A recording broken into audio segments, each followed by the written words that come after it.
ఇప్పుడు మన హాస్పిటల్లో రకరకాల పేషెంట్స్ వస్తూ ఉంటారు అనమాట. సర్జికల్ రిలేటెడ్ ప్రాబ్లమ్స్, కడుపు నొప్పి, ఎగ్జాంపుల్ కడుపు నొప్పి ఎత్తుకుంటాం. ఈ కడుపు నొప్పి ప్రాబ్లమ్స్ యూజువలీ ఎట్లా వస్తాయంటే పీడియాట్రిక్స్ నుంచి ఓల్డ్ ఏజ్ 40, 55, 50, 60 ఇయర్స్ దాకా రకరకాల ప్రాబ్లమ్స్, కడుపు నొప్పి ప్రాబ్లమ్స్ గురించి వస్తూ ఉంటాయి. దాంట్లో కామన్గా మెయిన్గా వచ్చి గ్యాస్ట్రిక్ ప్రాబ్లమ్ అంటారు, యాసిడిటీ ప్రాబ్లము. తర్వాత ఇంకోటి అపెండిక్స్ ప్రాబ్లం ఉంటుంది. ఈ అపెండిక్స్ ప్రాబ్లం వచ్చి మెయిన్గా 3 సింటమ్స్ వస్తూ ఉంటాయి. మెయిన్గా పెయిన్, వామిటింగ్, ఫీవర్. మెయిన్గా రైట్ ఇలాక్ ఫాస్టాలో పెయిన్ వస్తుంది. తర్వాత దాంతోపాటు పేషెంట్ సివియర్ పెయిన్ అబ్డోమెన్ రావడము, వామిటింగ్ రావడం అట్లా ఉంటుంది. దానికి ఏం చేస్తామంటే ఇమ్మీడియట్గా డయాగ్నోస్ చేస్తాము. క్లినికల్గానే సరిపోతుంది. క్లినికల్గానే మెజారిటీ 50% ఆఫ్ ద డయాగ్నోస్ క్లినికల్గానే సరిపోతుంది.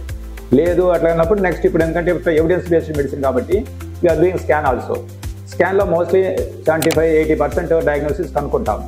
మరీ ఇంకా మనకి కాంట్రవర్షియల్గా ఉండి తర్వాత అనిపిస్తే నెక్స్ట్ సిటీ స్కాన్ కూడా పోతాం. సో అపెండిక్స్ అని మనం డయాగ్నోస్ చేస్తే పేషెంట్కి దానికి సర్జరీ మన దగ్గర అంటే లాప్రోస్కోపిక్ సర్జరీ చేస్తాం. లాప్రోస్కోపిక్ సర్జరీ వచ్చి very effective and then easy. Patient పక్క రోజు ఇంటికి పంపించేస్తూ ఉంటాం. కాబట్టి ఆ రోజు ఆపరేషన్ చేసి పక్క రోజు ఇంటికి పంపించే సౌకర్యం చాలా బాగుంటుంది. కాబట్టి ప్రతి ఒక్కరికి ఈ లాప్రోస్కోపిక్ అపెండిసెక్టమీ అనేది చాలా హెల్ప్ఫుల్.